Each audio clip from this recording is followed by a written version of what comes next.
Welcome to Take the Lead Radio with Dr. Diane Hamilton, where she interviews some of the most successful leaders, entrepreneurs, authors, speakers, and other individuals who will inspire you to take the lead in your career and personal life. And now, here is Dr. Diane Hamilton.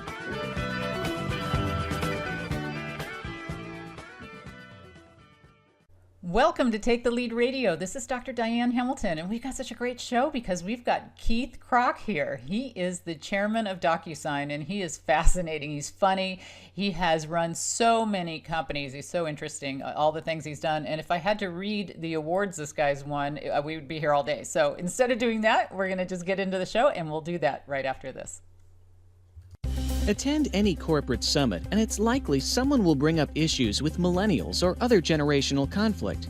In the book, It's Not You, It's Your Personality, the authors explore the post-boomer generations and how to use personality assessments to get along in the modern workplace. Learn what makes the younger workforce unique. Filled with tips, tricks, and techniques, It's Not You, It's Your Personality outlines various scenarios with different personalities to give you a more detailed look at how different people can more effectively work together, both in team situations and when various activities require them to better understand one another. You'll learn how to recognize character traits in others as well as in yourself and what to do about the traits that need help. Entertaining as well as educational, It's Not You, It's Your Personality makes understanding personality assessment essential to workplace success. To get your copy, text the word Diane, D-I-A-N-E, to 38470. That's Diane, D-I-A-N-E, at 38470. I am here with Keith Krach, who is the chairman of DocuSign, the global standard for digital transaction management. The DocuSign Global Trust Network empowers more than 300,000 companies and 200 million users in 188 countries to transact anything, anytime, anywhere on any device securely. Krach co-founded Ariba, serving as chairman and CEO. He's widely recognized as the pioneer of B2B commerce, and today over $1 trillion of commerce is transacted through Ariba network annually. Krach started his career as GM, as the youngest ever vice president at GM, and he was recognized as the early pioneer in the robotics industry. He's joined the founding team of Rasna Corporation, which was sold to Parametric Technologies, I believe, and he is a celebrated lecturer, spoken at Harvard, Stanford, Berkeley, and IMD Business School in Switzerland on a variety of topics, including business strategy, technology, and how to build high-performance teams. It's so nice to have you here, Keith.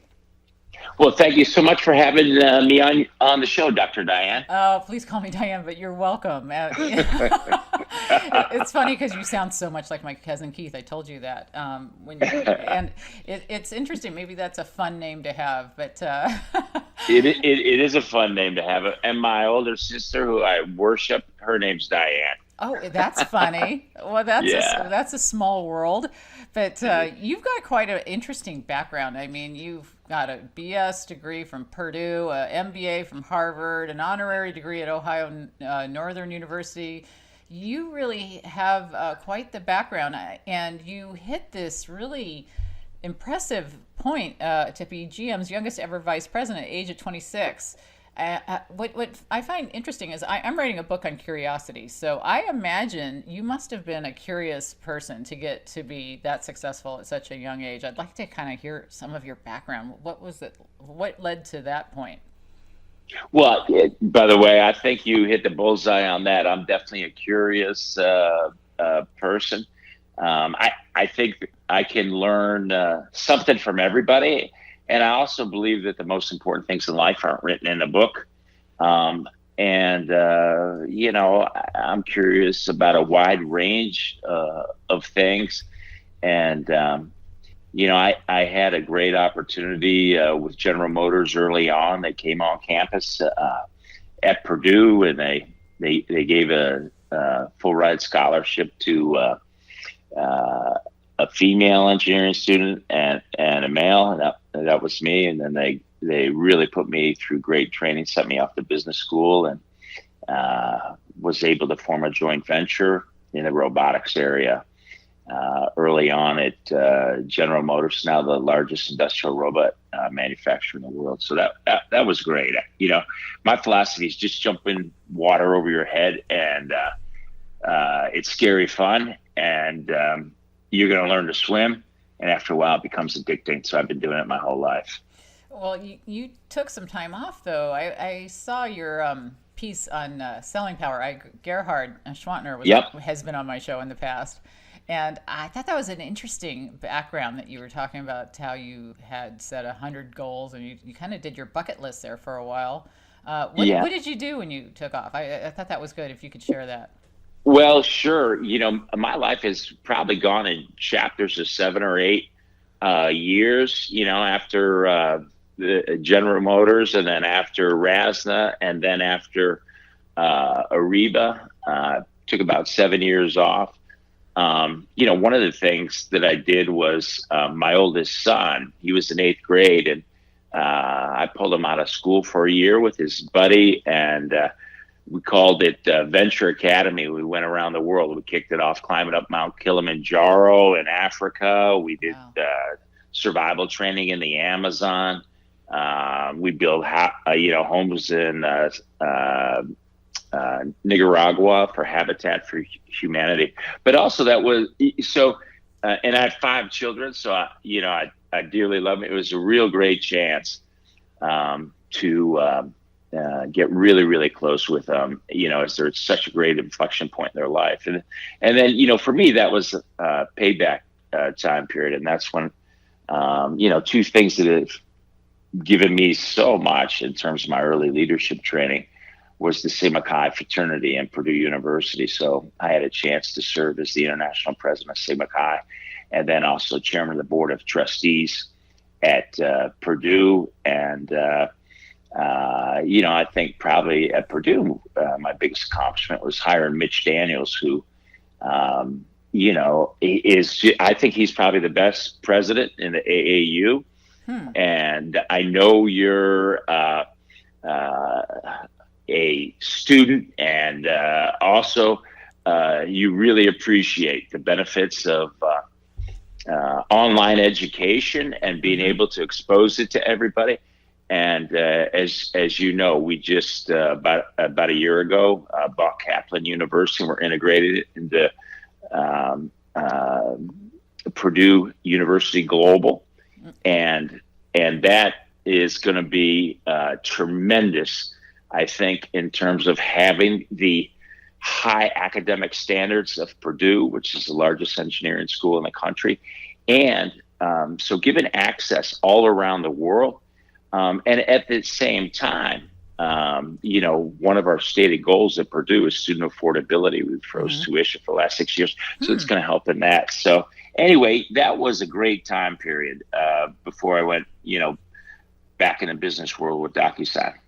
Well, and what a interesting entry back in with such a great company. And I saw how you came back to your wife to discuss whether you wanted to. You said you didn't want to do it at first, right? Yeah, I said, look, man, I don't know if you want me doing this. This is 7 by 24. You're going to be under the desk once a month in the fetal position, guaranteed, once a quarter. And, there's a huge jump between being, an executive vice president or something like that to a CEO. And she just said, hey, all I know is you. And at that time, I was chairman of DocuSign.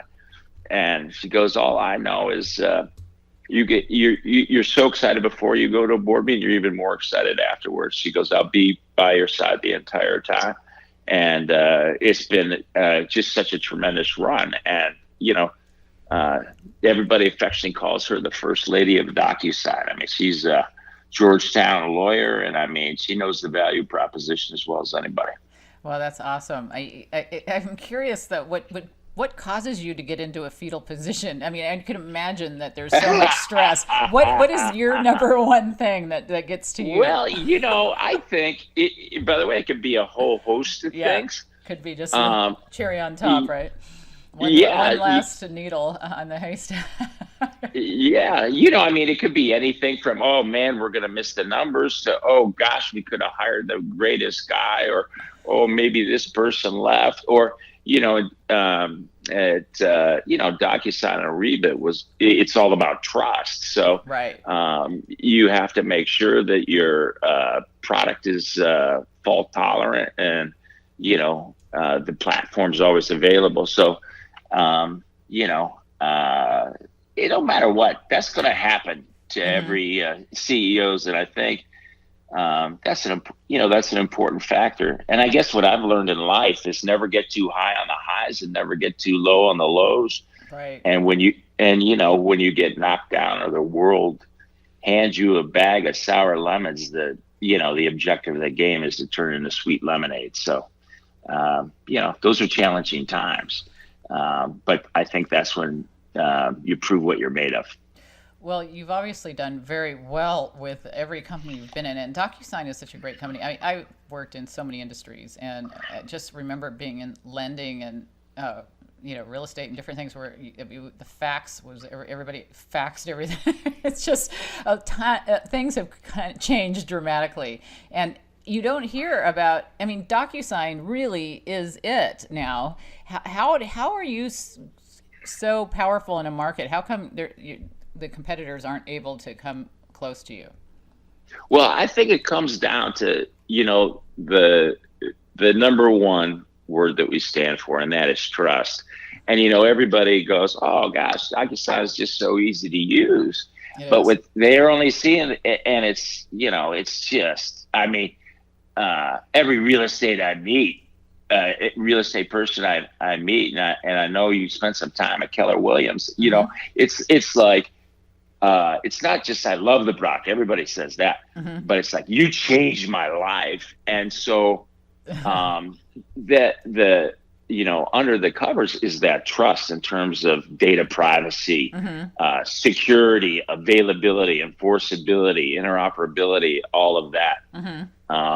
And what's happened is that over time, DocuSign has become a verb, and in the category king. Right. That's what you want. I mean, once you get to verb status, that's you've made it. And we use it a lot in the online courses. All my school, I was the MBA program chair at the Forbes School of Business, and a lot of the other universities for which I work, they use it there as well. And it just makes life so much easier. And I can't tell you the difference it is. And it's a very interesting company. What's it worth? Like $3 billion is the value. Last I saw, it's really amazing. That was our last financing round a few years ago. Yeah. And it's funny because I remember when I was talking to the president of DeVry, and then he presented at our user conference. Oh, this must have been 4 or 5 years ago. And he goes, this really helps out, in terms of speed of applicants, and yield is very important, and all that kind of stuff. And so he was showing the ROI in terms of productivity savings, hard cost savings, all of that. But then he said, but the number one thing is that students write to me, they say, oh, you're using this. I mean, this is a cool school. So it actually increased their yield. Which is the number one factor, right? The rating. So. Right. Well, you guys are hip. I mean, you're hip for. I noticed your CTO was a woman. Was it Kirsten Wohlberg? I saw something on her recently. Yeah, she's fantastic. Well, that's an industry, tech industry, that doesn't. There's so much focus on wanting to get more women in tech. How is that? Is that a focus that you guys have? It's a huge focus, and the reason is, and I've really have come to learn this, and actually my mom kind of drilled it into me, although she didn't use these words, is that diversity of thought and different temperaments, talents, and convictions is the catalyst for true genius and the secret sauce for authentic leadership. So, what do you do when you have a problem that ends up on the desk, especially once you're at scale? By definition, there's only a probability of success in terms of that problem. Otherwise, you have great people. They would have solved. There was an obvious answer. So then the question is, okay, with this, game changing decision or a big critical decision, where there's only a probability, what do you do? Well, I look at it as 3 steps. The first thing you do is you bring in the smartest people in that particular, that can help solve that problem or accomplish that mission. The second thing is you make sure they're diverse in terms of looking at it from different angles, different industries, different temperaments, even different geographies. And then the third step is, suppress their egos and have them focus on solving the problem or accomplishing the mission. And then at least at night, when you got to make that final call where there's only a probability, you can sleep at night because you've done the right process. So diversity of thought is huge, and so we have a big focus on that at DocuSign. Well, do you have a lot of virtual working relationships since you're so high tech? I'm just curious, where exactly is your office? I should have looked that up. I'm curious. Yeah, so our office is right on the Embarcadero in downtown nice. San Francisco. We also have a co-headquarters in downtown Seattle. And then we have offices in all the major cities around the world. Our business is a global one. So, that's critical. And the company was started in Seattle, but we wanted to move, of course, right to San Francisco, and everybody thought, hey, Krach, are you gonna bring all the Seattle people down to San Francisco? I go, no, man, this is good practice for when we're multinational. This is when we have 50 people, right? So it's really important because the world is global. Yeah, and it must be fun to live in San Francisco. I saw you live on Billionaire Road. You live near Oracle's Larry Ellison, Zynga's Mark Pincus. It sounds like you've got some interesting neighbors, which can't be too bad to have. And your house is a former Russian consulate, is that correct? Yeah, that's correct. With my neighbors, I move in, I bring them warm, banana nut bread in the morning and all that stuff. Well, that must be awfully nice to live in there.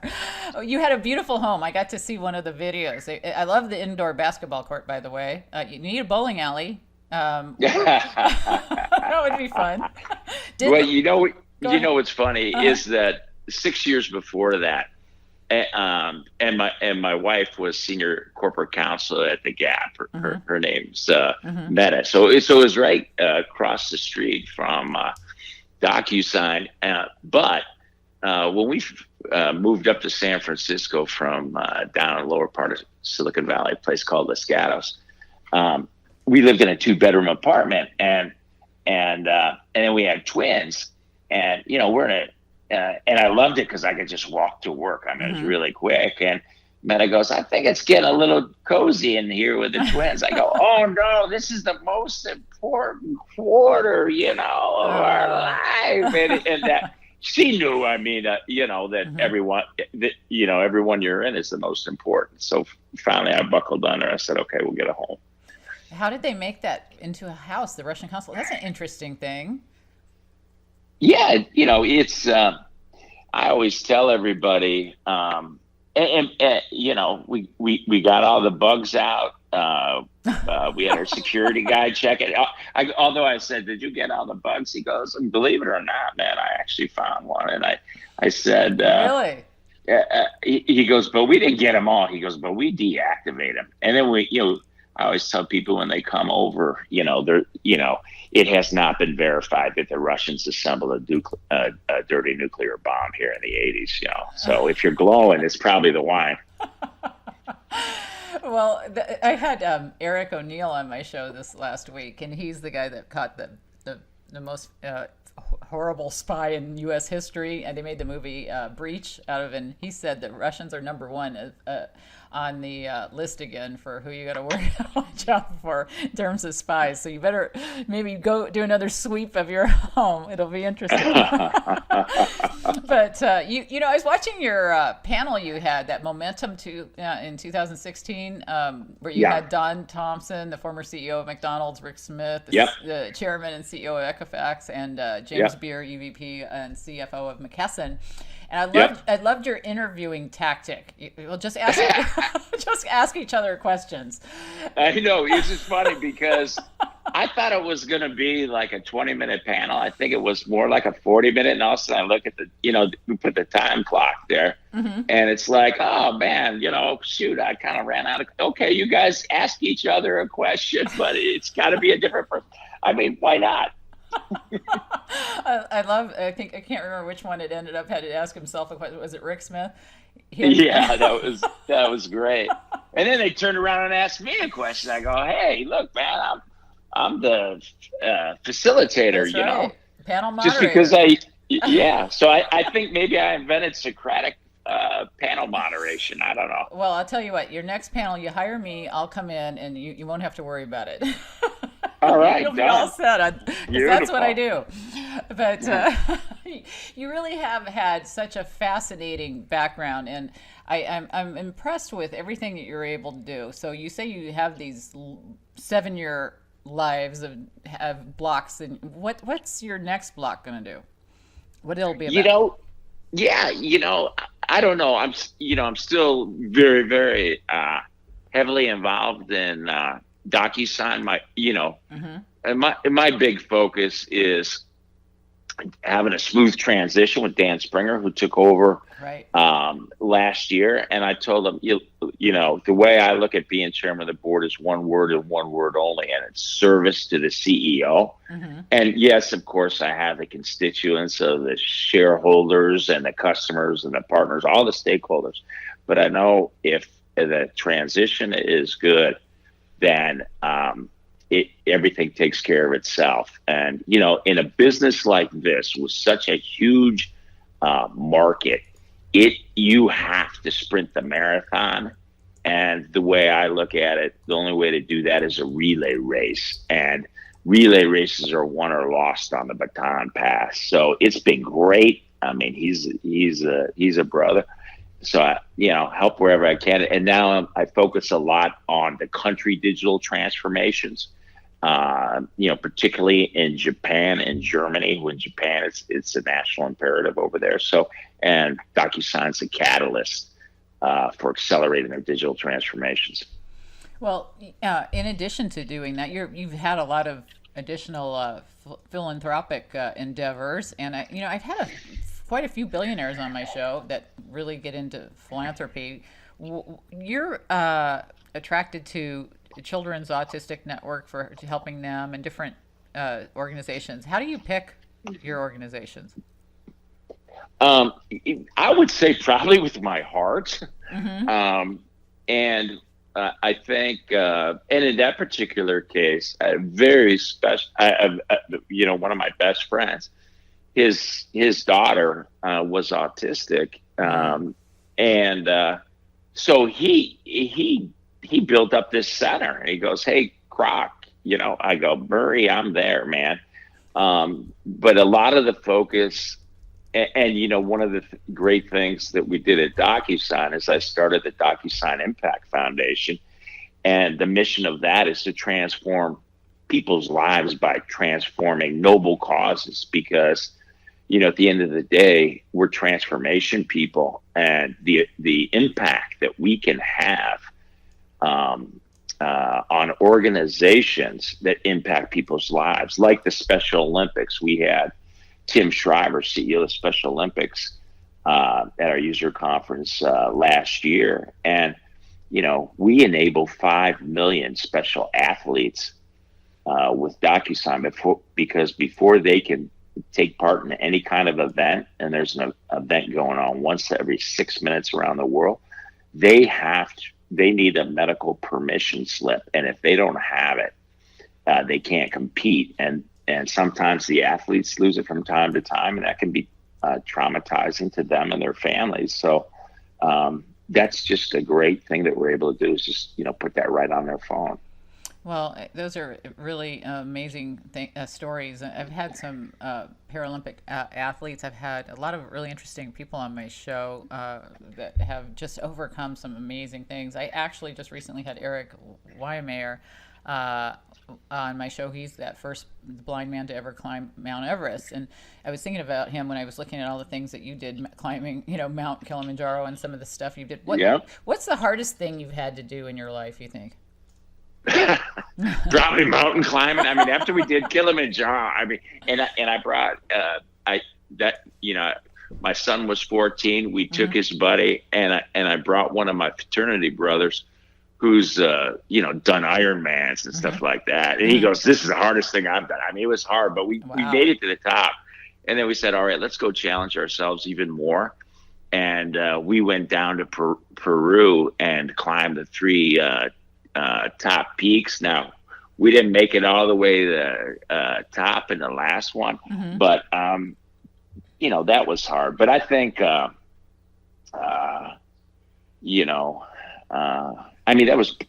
was the toughest thing physically I think I've ever done. I think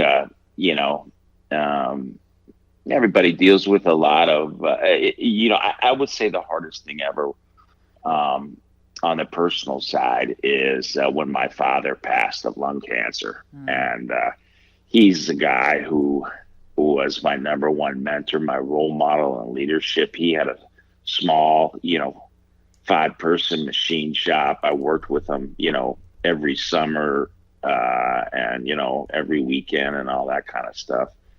And, that was tough. And I had to be strong for my mom and my 2 sisters. And this was right before Reba went public too. And I just had to be strong. And then what happened is there was about a 2-year delay, I think, in me in terms of just ultra grief. And, to this day, I'd give all the tea in China to have my dad just sitting right next to me. Yeah. Well, it's interesting you mentioned the impact your father had, because I recently read Wozniak's book, and because I had met him at a function here in Phoenix, and he starts out the book with how important his father was in explaining things to him to make him really, know why things worked the way they did and certain things. So do you think that your father had an impact on your level of curiosity? Yes. However, my mom had a way bigger impact on that. She's almost 90 years old. She no doubt she wore the pants in the family. And, she was, she taught gym and health at a girls' Catholic school, went across the street and coached the boys' 9th grade wrestling team. She was tough, but, and very loving. She had range, and she really taught me curiosity. We'd be on a vacation, stuff like that. My sisters, my dad want to relax. She goes, "All right, come on." She called me Keatsy. Come on, Keatsy. Let's go over to Cape Canaveral. Let's go to this, museum. Let's go see this. And I was, she really gave it to me. She also said, it'd be like, I don't know, grade school or something like that. She goes, "All right, Keith, I'll give you 2 choices. Do you want to do your homework or you want to take out the garbage?" "Oh, Ma, I think I want to do my homework, and then later on she goes, "Keatsy, man, you're just lazy, man. You're just lazy." She goes, "You got to be the president of any organization you're in, because then you can delegate everything and you don't have to work." And, which is funny. And she's a master delegator because, I'd, bring all the little kids over, and play at our house. My mom would just instantly, it's like, "Tommy, come here. You grind the breadcrumbs. Jimmy, you go fold the sheets." She just put them all to work.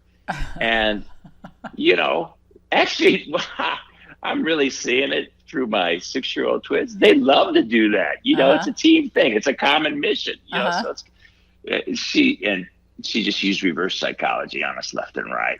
That's great. she would always go, if it was like something maybe you don't like to eat or something like that, she sliced up a little piece of liver and put it on the plate. Oh. She goes, that's all you get. Oh yeah, no, it's that. No. And it's like, well, I don't know if I want that. She goes, it's really expensive. I'm like, oh, okay. And then she goes, there's starving people in China. You better eat it, And by the way, I'll eat anything. I mean, I love the weirder the better. Oh, so do all my children. Funny. So my kids are better. I'm terrible. I'm a picky eater. But I'm curious on where did you grow up? Where is your family from? Rocky River, Ohio. So where is that compared to Cleveland? It's pretty close to Cleveland. It's only about 30 minutes away, and we. It was obviously very humble backgrounds, and all that. Is German descent, and so it was but it was a great childhood. I remember like my dad had a toaster behind him when we eat dinner. We always ate dinner together. And, if we had like steak or chicken or something like that, he would, and now I'm like 15, 16 playing football, growing like a weed. And he would give me his and he just popped some toast in the back thing. He'd eat toast. I mean, that's a great father. Well, it's interesting because my husband grew up in Wickliffe, which is part of Cleveland area, right? And I totally know where it is. Yeah, and my parents are both from St. Louis. There was a Hamilton Shoe Company in St. Louis, and they ended up selling to Brown Shoes, which is really a big shoe company there. And so it's funny you say all these things because you remind me so much of my cousin Keith, who actually worked at Hamilton Shoe Company in St. Louis, and it's our generation because I always say, man, and I know you say it a lot. I'm there with you, man, kind of thing. And that's our 60s growing. That's what it was like, right? I know. We're boomers.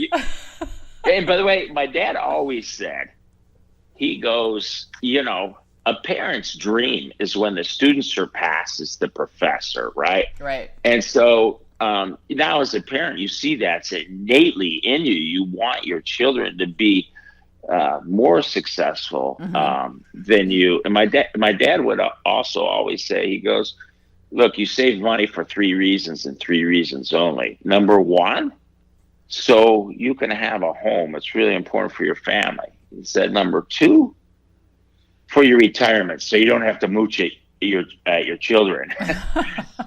And then he said, number 3, for your children's education.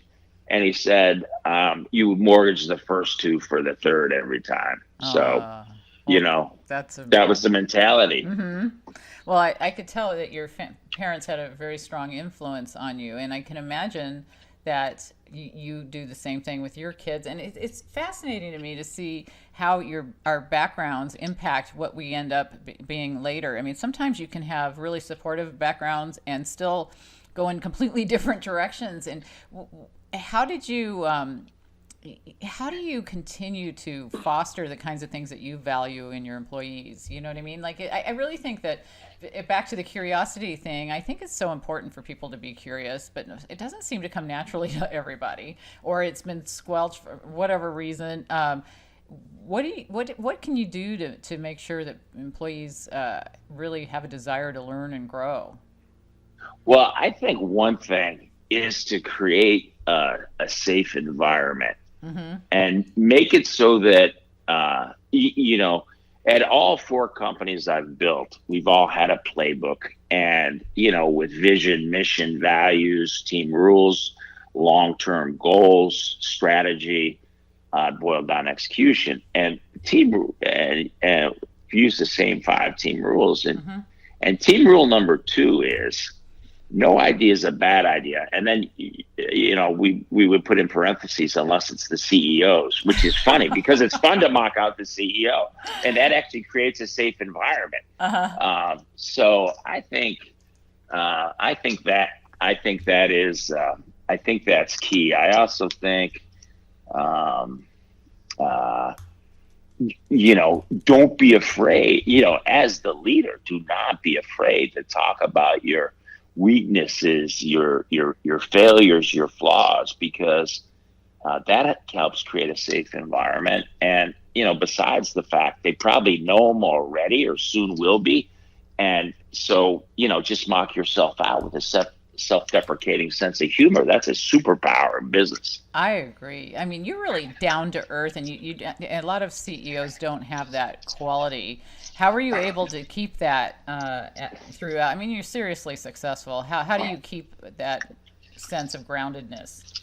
Well, for me, it's driven in by those old Midwestern values. But I think in a nutshell, from a business standpoint, your ego is your enemy and humility is your friend. And it was funny because early on in my career, I think it was the second guy I hired, when I was running a robotics joint venture, and, he's down in LA or driving in his car, and all of a sudden he starts listening to all these preachers on the radio, and all of a sudden he goes, "Hey, did you hear that? Did you hear this preacher? He said 8."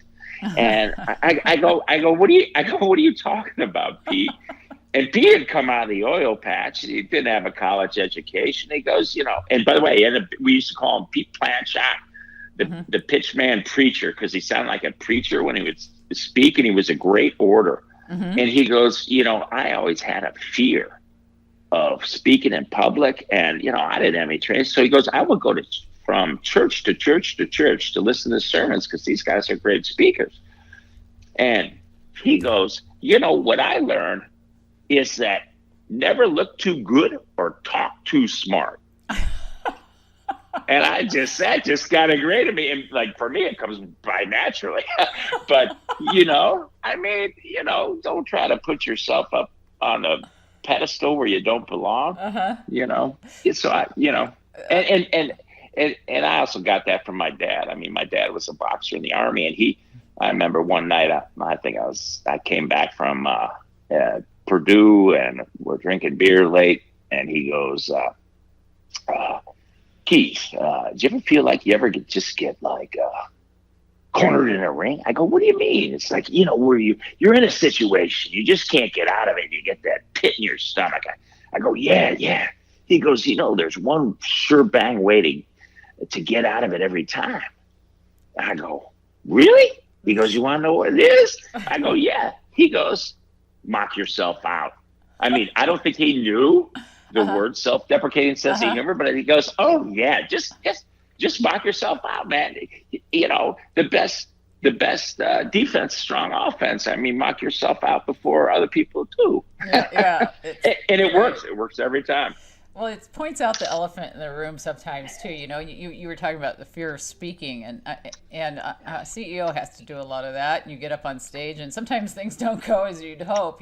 Sometimes it's almost funnier. I've had people on my show. I've watched some of their videos, and they tell a joke that fell flat, and they go, "Oh, thank you to those 6 of you that just clapped." I mean, some of it it's sometimes funnier to point out. Yeah, it is because. If there's anything I've learned, it's not what you know, it's what you think of in time that matters. And I think those are fun times because everybody gets, if you don't have a little anxiety before you go up and, you give a big speech or something like that, then you don't have that adrenaline rush, gets your brain clicking.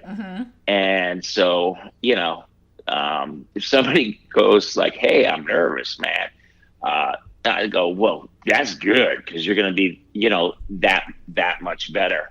Right. And, when our execs get up to speak, advisory councils and stuff like that, I always put my arm around them. I go, just don't screw it up. Thanks. Again. I love the again. That makes it even better. Yeah. But the biggest fear a lot of that leaders have is they think that people are going to discover that they don't know as much as people think they know. Right. Do you think you know as much as people think you know? Do I? Definitely not. I mean, I don't even know why I hesitated on answering that question. And I had a hard time reading when I was a little kid and stuff like that. So in the back of my brain, it's not even I assume, I just think I am the dumbest person in the room. And then, I've learned it's good to articulate saying, hey, I trust your judgment more than I trust mine, So, and all that stuff creates that magic of a safe environment where you bring out the best in people. Right. So, well, I imagine having an MBA from Harvard, you're probably right at the top of the list of the smartest people in the room, if not. No, I've been around some pretty smart people. We have some pretty smart people at DocuSign, and I think I learned that at Harvard because I came straight away from school. I'll never forget. The first day going around the room and everybody stands up and introduces themselves. And the gal to my right stands up and she goes, hello, my name's Mary Carney. I was vice president, Chase Manhattan Bank. And then the guy on my left goes, hello, my name's Shel Sanders. I'm retired from the Navy. I was commander of a nuclear submarine. I stand up. I go, my name's Keith Krach. I was president of my fraternity. Just sit down as fast as I could. Yeah. Well, I was scared out of my mind. But, that has to be a great equalizing opportunity, though. You all end up in the same spot in the same room and realize that no matter what your experience is, you all have new things to learn, right? Oh, yeah, totally. Yeah. And by the way, and I think that's one of the keys to life is the never-ending quest for knowledge and wisdom. And I think the key to building a company is turning into a learning machine. Because so much of what you do hasn't been done before and is definitely not written in a book. So, you have to go at a hyper growth businesses like I've had the privilege of running. I mean, if you're not making mistakes, you're not moving fast enough. And the key is to learn from them. The thing I hate is learning the same damn mistake over and over again, which happens from time to time, Well, have you thought of writing a book about, you said you can't find it in a book. Well, can you create that book? Well, man, that would be great. You want to help me write it? That might be a plan. Yeah. It's so true in life. And that's why if I think about where I've really gained, and I didn't know what wisdom meant as a young kid. Now as this 60-year-old guy, I get that wisdom, and where I've got it from is people and mentors, and the way I look at it, I call it the hybrid mentor matrix. So it's like, what are the key leadership characteristics? Look at it as Excel spreadsheet. So all the rows are the different leadership characteristics. And the people who are your mentors or you can learn from, are at the top. Mm-hmm. And it's like, okay, well, this guy, he role models integrity. This guy role models courtesy. This person role models kindness. And it's kind of like I put that together. So even if I just have a dinner with somebody, I can put them on my mentor matrix. So you have something to learn from everybody. And, I have chiefs of staffs who are in their 20s and 30s, at DocuSign, when I was CEO, I had 3 of them at once, and I've got one, and so that's a mentor role for me. But also, what I've learned is I'm a mentee to those guys. I probably learn more from them than they learn from me. But minimum, it's a 60-60 deal. Well, you're bringing up an important thing about the generations in the workplace. It's so different now since when I entered and when you entered. I'm sure you've got so many generations working together. It's no longer the Mad Men days. You've got to treat people differently. I mean, how challenging is it to have all those generations? Do you have a lot of issues with different generations conflicting? It's a gift, because that's where the diversity of thought comes from. Right. I mean, you're not as old as me, but I mean, a woman in my generation, yes, okay, so we have diversity of thought, but maybe more similarities than the guy who's 22 years old, Mm-hmm. So right. The age difference brings tremendous diversity of thought. And by the way, the beautiful thing about it is they're not limited by, oh yeah, well, we tried that before. And these young folks are out of the box thinkers. Yeah. And yeah, so it's great. So it's a gift. And here again, you have to create that safe environment for them, and you have to tell them, look, I trust your judgment more than I trust mine on this issue, right? Mm-hmm. So then you really get the best of all worlds. Right. Well, I agree. There's so much we can learn from everybody. And I'm sure you've done all these things with all these companies. Is there anything you've done that you would do over? Have you done anything that you regret, or was this the path you hope to take?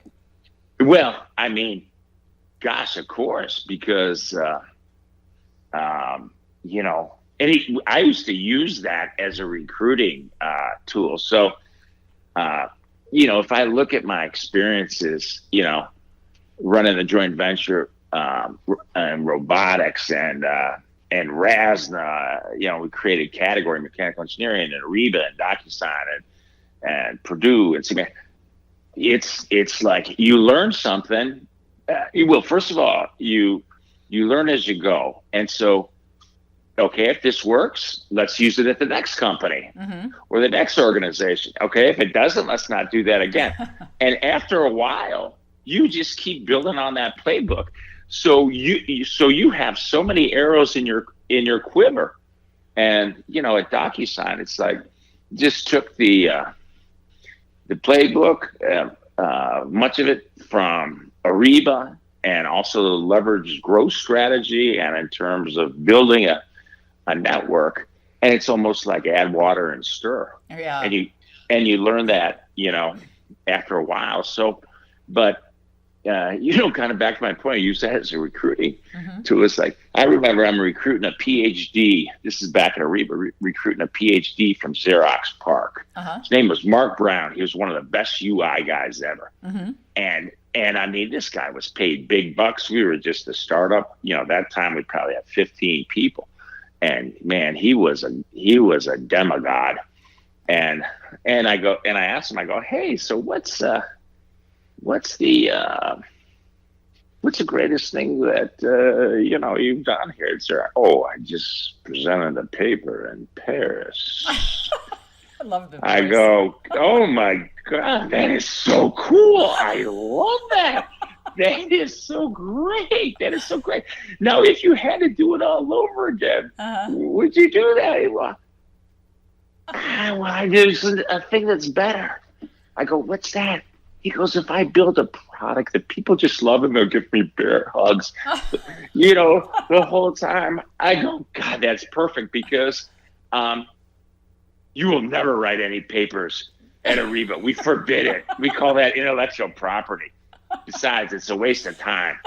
And I said, but one thing I promise you is, if you come with us and knowing your capabilities, we build this solution, you will get bear hugs, more than you could ever imagine. And so we made it a point, at our user conferences and our advisor, it'd start off as every quarter would go up. It'd be like 12 people, then 25, then 50, Mm-hmm. then 100, 200. Next thing you know, we have 10,000 people. And always at the end of the thing, I go, you guys, you know that great user interface? And I'd point to Mark Brown way back in the room. I'd say, he did it. I want everybody here to go give him a hug.